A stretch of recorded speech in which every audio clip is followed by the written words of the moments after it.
મિત્રો એજી વ્લોગમાં આપનું હાર્દિક સ્વાગત છે। તો ચાલો આપણે ભાગ 2 માં આવી જઈએ છીએ, જ્યાં 2000 ટેકરીઓ તૈયાર કરવામાં આવી રહી છે અને તેમના સંપૂર્ણ રીતે બધી સુવિધા આપી છે, જેમ કે ગરમ પાણી નાહવા માટેની, રહેવાની તથા બેલ્ટની પણ સુવિધા આપવામાં આવી છે। જો તમે આ સરસ મજાની દેખાય, મારી પાસે સરસ મજાની જે બધી ટેકરી દેખાય એમાં તેમાં તમામ સુવિધાઓ આપવામાં આવી છે, જેમાં જે ફેમિલી વાઇઝ છે, જેમ કે છ જણાની છે, એમ 4 જણા હોય તો 4 જણા માટે પણ અલગ સુવિધા આપવામાં આવી છે। અને જે સામે જો કટિંગ પણ થાય છે અને અહીંયા બાજુમાં સરસ મજાનું જોવો તમે ડોમ પણ ઊભો થાય છે।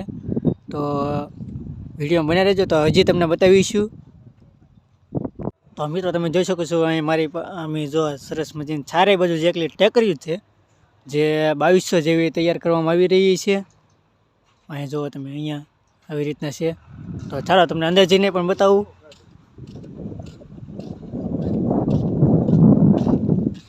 જો તમે અંદર કંઈક અહીંયા અંદર આવી રીતના છે, જે કોઈને જુઓ તમે સરસ મજાનું, કેમ કે જે અહીંયા બધી સુવિધા આવવાની બાકી છે, બેલ્ટ છે, પછી સંડાસ બાથરૂમથી મને તમામ સુવિધાઓ આપવામાં આવી રહી છે। અને જ્યારે ટેકરી બાદ હવે હું તમને દેખાડી યજ્ઞકુંડ છે, એ તમને જો તમે ક્યાં અહીંયા આવ્યા છીએ, તો જો કેવું સરસ મજાના યજ્ઞકુંડ છે, જે તમને દેખાડી રહ્યા છીએ। અને હજી બધું કામકાજ તો ચાલુ જ છે, તમે જોઈ શકો છો। જો તમે કેટલા યજ્ઞકુંડ છે। તો મિત્રો જુઓ તમને સરસ મજાનો યજ્ઞકુંડ બતાવું। જુઓ તમે આપણે બધે આવી રીતના છે, જે જ્યાં જવો ને લગભગ 201 હશે લગભગ, આપણને બહુ ખબર તો નથી કેટલા છે, પણ આ તો તમને અંદર કહી દીધા છે। અને ખૂબ તડામાર તૈયારી ચાલી રહી છે। તો મિત્રો હાલ જોઈ શકો છો, જ્યાં જવો ને સરસ મજાનો યજ્ઞકુંડ છે। ચાલો જે તમને બતાવું, જુઓ તમે। તો મિત્રો અહીંયા જુઓ તમે યજ્ઞકુંડની બધી કામકાજ ચાલુ છે જે બધું।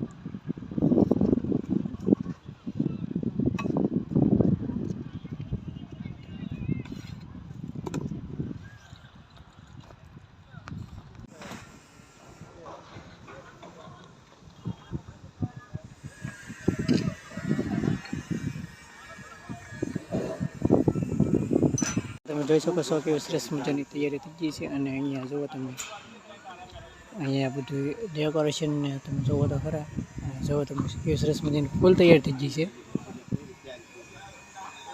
એની બાજુમાં મેળો અને એની આગળ યજ્ઞ મંડપ છે, 251 યજ્ઞ કુંડી થાય છે, અને એ અત્યારે લીપણ કામ ને બધું ચાલુ છે। એની પાછળ આખું ટેન્ટ સિટી ઊભું કરવામાં આવ્યું છે, જેની અંદર સંડાસ બાથરૂમ એટેચ, 6 માણસ એક ટેન્ટની અંદર રહી શકે, 6 પલંગ, 6 બેડ, એવી રીતે એવા 2000 ટેન્ટ છે। અને ધોલેરાધામ છે એની બાજુમાં, ત્યાં 40,000 માણસો રહી શકે એવી વ્યવસ્થા ત્યાં કરવાની છે। બીજું ગઢપુર ધામ છે, એની અંદર 4 બેડ અને એ રીતની, અને સંડાસ બાથરૂમ અલગ, એ રીતની વ્યવસ્થા। 6000 માણસો, 6000 ટેન્ટ બનાવ્યા છે, અને કુલ 50,000 માણસો અહીંયા રાત્રિ રોકાણ રહી શકે, એની નાવા ધોવા સુવાની બધી વ્યવસ્થા કરવામાં આવી છે। અને 40,000 માણસો એક સાથે બેસી શકે એવો ડોમ કથા મંડપની અંદર રાખવામાં આવ્યો છે।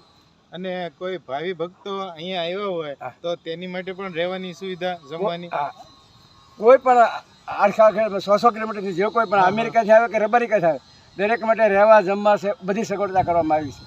કોઈ બુકિંગ કરાવ્યું હોય કે ન હોય, આમંત્રણ હોય ન હોય, દરેકને માટે અહીંયા વ્યવસ્થા કરવામાં આવી છે। દરેક કોઈ પણ સમાજનો આવે ને કોઈ પણ માણસ આવે એને રહેવા જમવા બધી વ્યવસ્થા ફ્રીમાં કરવામાં આવી છે। જય સ્વામિનારાયણ। આપણે પ્રાણ પ્રતિષ્ઠા મહોત્સવ ચાલી રહ્યો છે, તો કઈ રીતની બધી વ્યવસ્થા કરવામાં આવી છે? અહીંયા ભક્તો અત્યારે હજારો માણસો કામ કરે છે, હજારો માણસો, 750 વીઘામાં આ બધું હાલે છે, બરોબર। કામ નોખા ભક્તો ગામડા આવી અલગ પાછા, અને એવી સુવિધા કરી છે કે વિદેશથી 4000 માણસો આવવાના છે, એમ વાત આપણે પણ 5 આવે તો અમારે ટેન્શન નથી।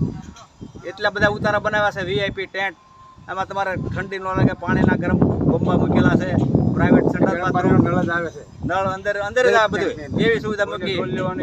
મોટા સ્ટેપમાં 6 બેડ મૂક્યા છે, નાનું કુટુંબ હોય તો 4 બેડના છે ઉતારા, એવી રીતની સુવિધા છે। જનરલ ઉતારા તો કોઈ તાણ જ નથી, અને ગમે એટલા માણસો આવે કોઈ તમારે કોઈ માણસોને કોઈ તકલીફ પડે એવું નથી, બધી સુવિધા એવી ગોઠવી છે। એની વાત કરો, રસોડા કેટલા રસોડા છે, બધા જે ઉતારો હોય ને રસોડો, ઉતારો હોય ને રસોડો, કથા મંડપ ને જનરલ રસોડો, એવી સુવિધા ગોઠવી છે। ભગવાનને દયાથી જેટલા માણસો આવે ને એટલા સમય જાય મોવા। તો આપણે હવા એસટી ડેપેથી આવવું હોય ભાવિ ભક્તોને તો એની કઈ રીતની આ વ્યવસ્થા રાખવામાં આવી છે? એમાં શું છે, મેન હાઈવે આપણે છે ને, મેન હાઈવે ઉપર મંદિર છે. ભાવનગર વાળો આવી ભાવનગર વાળો જે આપણે ભાવનગર સોમનાથ હાઈવે. ભાવનગર સોમનાથ હાઈવે એની ઉપર ઉપર આ કથા સ્થળ. એન્ટ્રી મેન છે, કથા સ્થળ મેન જ છે. એટલે વાહનો કોઈ જરૂર જ નહીં પડે એટલી. કથા સ્થળની પાછળ રેસિડેન્સ છે. બધું બરોબર. બાજુમાં છે બધું. કોઈ આ માણસ કથા સ્થળે અભણ માણસ અટવાય એવું નથી કામ. એને સગવડ મળી જાય. અભણ માણસ અટવાય ને એવું કામ છે. બધું હાઈવે ના કાંઠે છે અને સુવિધા બધી બોર્ડ લાગે બોર્ડ મૂકી દીધા છે, નીકળી દેવાના છે. અહીંથી અને અહીંયા યારે જવાય, બતાવો. અને કેટલા દિવસો આ કાર્યક્રમ ચાલવાનો 9 છે? દિવસ 9 દિવસ 8 થી 16 તારીખે બપોરે પૂર્ણાવતી બપોર પછી સમાપ્ત. જય જય સ્વામિનારાયણ. સ્વામિનારાયણ, જય હવે જો ભક્તો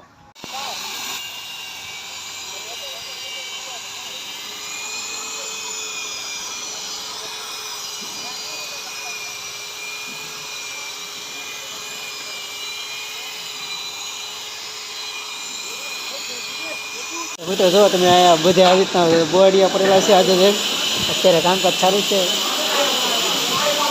જો તમે ઘણા બધા મજદૂરો પણ કામ કરે છે. જુઓ તમે